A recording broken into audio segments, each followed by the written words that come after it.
Personality determinants emotional, व्यक्तित्व के निर्धारक।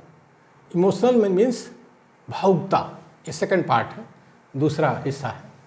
डायरेक्ट इफेक्ट्स, प्रत्यक्ष प्रभाव।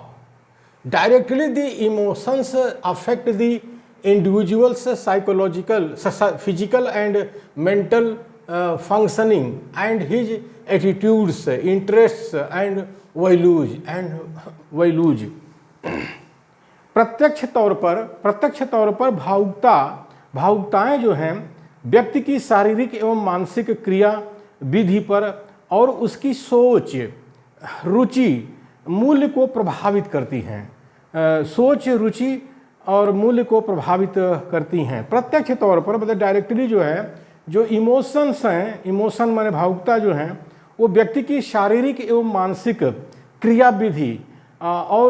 क्रियाविधि पर और उसकी सोच, रुचि, मूल्य को प्रभावित करती हैं। ये जो भावुकता होती है, हंसना, गुस्सा करना, खुश होना, ये सब भावुकता है। और उदास होना, तो ये सब भावुकता है। इससे क्या होता है, शरीर पर भी असर पड़ता है मनुष्य के, और मानसिक और सब दिमाग पर भी, मानसिक स्तर पर भी इसका असर होता है।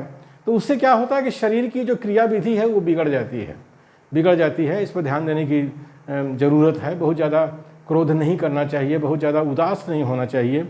और उसकी जो सोच होती है मनुष्य की, एटीट्यूड माने सोच, और उसका इंटरेस्ट है, रुचि, उसका जो वैल्यू सिस्टम है, मूल्य प्रणाली है, उसको प्रभावित करती है। तो भावुकता बहुत बड़ी चीज़ है।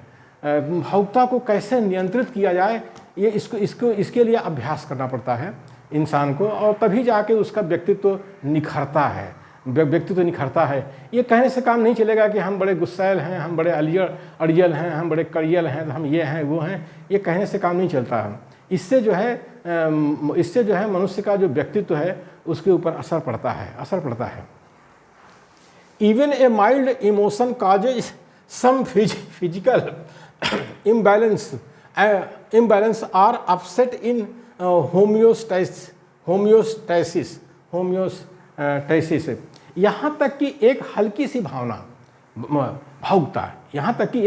सी भावुकता व्यक्ति की कुछ शारीरिक असंतुलन पैदा कर सकती है। व्यक्ति के अंदर जो शारीरिक असंतुलन है, इम्बैलेंस है, कर सकती है, अथवा उसकी समस्थिति को, होम्योस्टैसिस को समस्थिति कहते हैं, समस्थिति को उथल पुथल कर देती है। यहाँ तक कि एक हल्की सी भावुकता व्यक्ति की कुछ शारीरिक असंतुलन पैदा कर सकती है, अथवा उसकी समस्थिति को उथल पुथल कर देती है। ये थोड़ी सी भी भावुकता अगर आप में दिखाई, थोड़ी सी भी हंसी, थोड़ी सी भी खुशी, थोड़ी सी भी उदासी, थोड़ा सा भी गुस्सा, तो कर सकता है। शरीर को पर असर पड़ता है, इसका असर पड़ता है, असंतुलन पैदा होता है शारीरिक और मानसिक रूप से, और उसका असर व्यक्तित्व पर पड़ता है। If the emotions are expressed overtly, the person will then experience a state of relaxation. इसका मतलब है, यदि भावुकता को खुलकर अभिव्यक्त कर दिया जाए, तो व्यक्ति को विश्राम का अनुभव होगा, रिलैक्स हो जाएगा। यानी जो भावुकता है, चाहे गुस्सा हो, चाहे खुशी हो, चाहे उदासी हो, अगर इसको खुल करके व्यक्ति अभिव्यक्त करता है लोगों के सामने, तो उसके बाद उसको बड़ा विश्राम मिलता है, बड़ा जो है रिलैक्स होता है। ये देखा गया है। यानी व्यक्तित्व पर असर इसी तरह से होता है। But if the emotion is inhibited, the person is likely to experience functional physical disorders. ये कहना यह है, यदि भावुकता को अंदर से छिपा लिया जाए, इनहिबिटेड माने अंदर से छिपा लिया जाए, तो व्यक्ति को शारीरिक अव्यवस्था का अनुभव हो सकता है। जैसे आदमी को गुस्सा होना चाहिए लेकिन गुस्सा नहीं होता है, आदमी को खुश होना चाहिए लेकिन खुश नहीं होता है, वो अंदर अंदर उसको छुपा करके रखता है। तो बाद में क्या होता है कि जो शारीरिक और मानसिक जो क्रिया है उसमें अव्यवस्था उत्पन्न हो जाती है।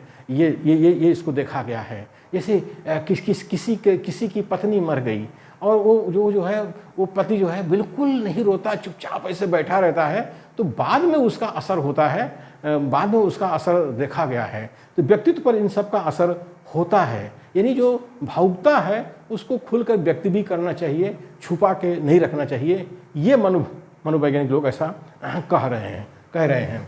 With advancing as the effects of the emotions on physical wellbeing increase. जैसे जैसे आयु बढ़ती जाती है, जैसे जैसे उम्र बढ़ती जाती है, आयु बढ़ती जाती है, भावुकता का प्रभाव शारीरिक स्वास्थ्य पर बढ़ता जाता है। इसीलिए आपने देखा होगा कि जो बुढ़े लोग होते हैं वो शौक को बर्दाश्त नहीं कर सकते, वो बहुत ज़्यादा दुख को बर्दाश्त नहीं कर सकते, उदासी को बर्दाश्त नहीं कर सकते। उनका बीपी हाई हो जाता है, ब्लड प्रेशर हाई हो जाता है, शुगर उनका बढ़ जाता है और उनको दिल का दौरा भी पड़ता है। वो मर भी जाते हैं। तो वही कहा गया है कि जैसे जैसे आयु बढ़ती जाती है, भावुकता का प्रभाव शारीरिक स्वास्थ्य पर बढ़ता जाता है। तो व्यक्तित्व पर इन सब का असर पड़ता है। यानी भावुकता का, इमोशंस का बहुत ज़्यादा असर मनुष्य के व्यक्तित्व पर पड़ता है। तो इन सब बातों का भी हम लोगों को ख्याल में रखना चाहिए।